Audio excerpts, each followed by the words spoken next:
Are you the one who is to come, or are we to wait for another? John asked this question in our reading this morning. It's really no surprise that John has doubts. I mean, after all, he is sitting in prison at this point in the gospel narrative.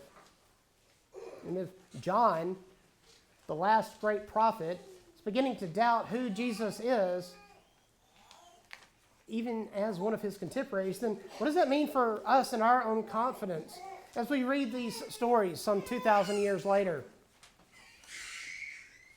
Well, as we continue in this season of Advent and watch so many decorate and make plans for the holidays, it can really be easy to forget that not everyone experiences this season the same way. That great holiday classic, It's a Wonderful Life, and the story of George Bailey remind us that so many people carry burdens that we are unaware of when we encounter them. Now, be surprised, but if you are not familiar with the movie, George wishes he had never been born. This happens after a bank deposit is lost. This event that threatens to close his family's savings and loans business. This event is crushing, especially in light of the fact that this business had survived the great stock market crash in 1929 and the unrelenting pressure from old Mr. Potter to sell. But George, who's portrayed by Jimmy Stewart, is constantly a person giving of himself. And as we follow along in the movie, we see with the help of his guardian angel, Clarence, you learn about George and how all these decisions, how he had placed the welfare of others before his own, and how deeply he touched those around them. We learn what an impact he had. This morning, this third Sunday in Advent, we lit the pink candle. We celebrate, it's often called Gaudete Sunday or Joy Sunday, as some have come to call it. Our lectionary readings say all speak to the joy coming into the world through a child in the manger. We continue to follow Jesus' story, the nativity story. We try to portray that here in the church, following Mary and Joseph as they have made their way throughout the church on their way to the manger.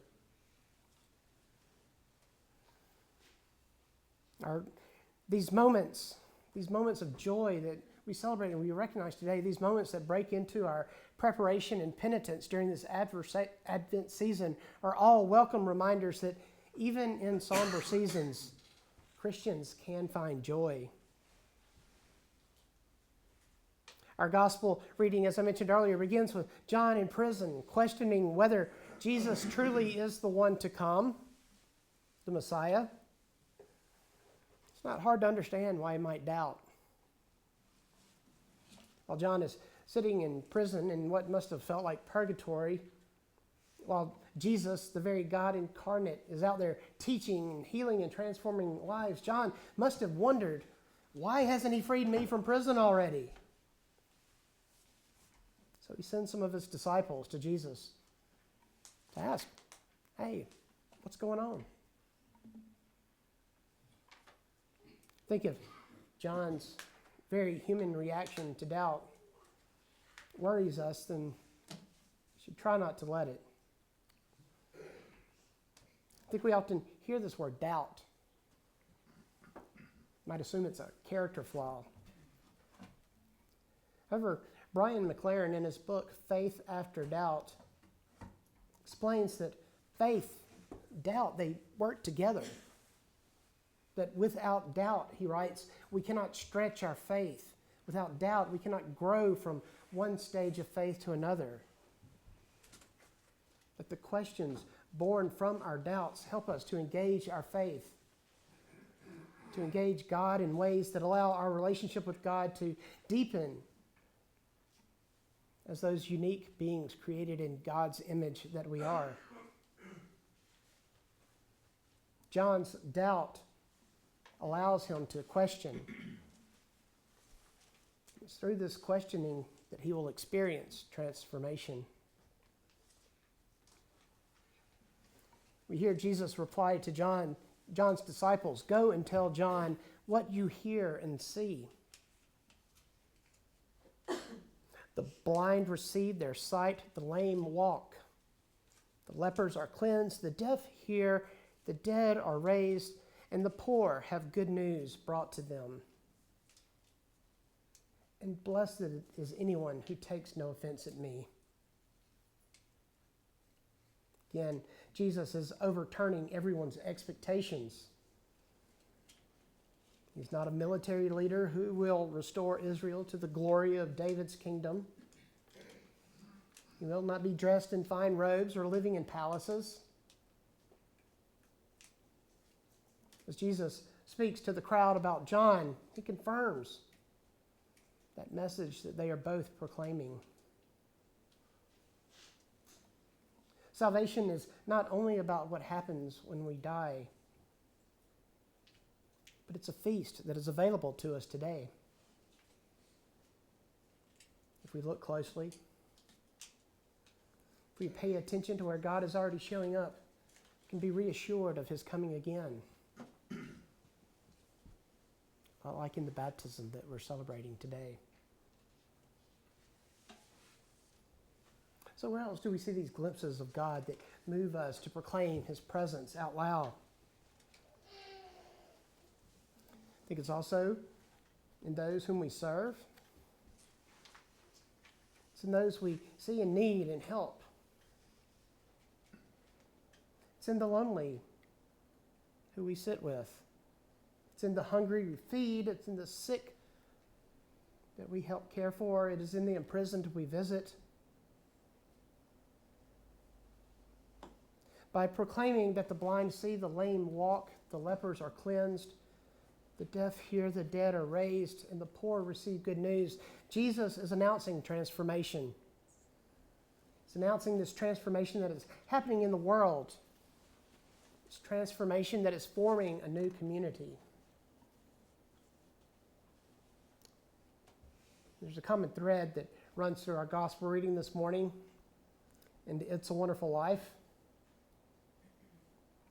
And while George experiences doubt about his value, about his place in the world, he undergoes a transformation when he's shown the impact his life has had on others. You know those sappy Hallmark Christmas movies I so love? Really, all Christmas movies. I heard it once said that they really shouldn't be called Christmas movies, but rather Advent movies, because they all so often tell stories of transformation. Transformation, after all, is what Advent is about. We also get to experience transformation this morning in the sacrament of baptism. That sacrament in which we are all marked as Christ's own forever. It's a very special Advent joy to baptize Jackson. With his baptism, the church will grow as he becomes the newest member of Christ, one holy Catholic and Apostolic Church.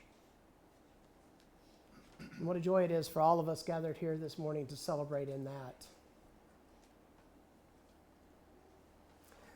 But yet, even as we celebrate, we remember those who struggle. Many will experience seasons of doubt. Holidays can make us especially vulnerable to them.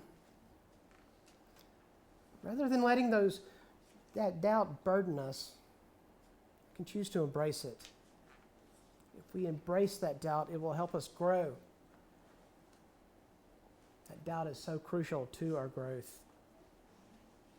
We are all in different places spiritually and emotionally.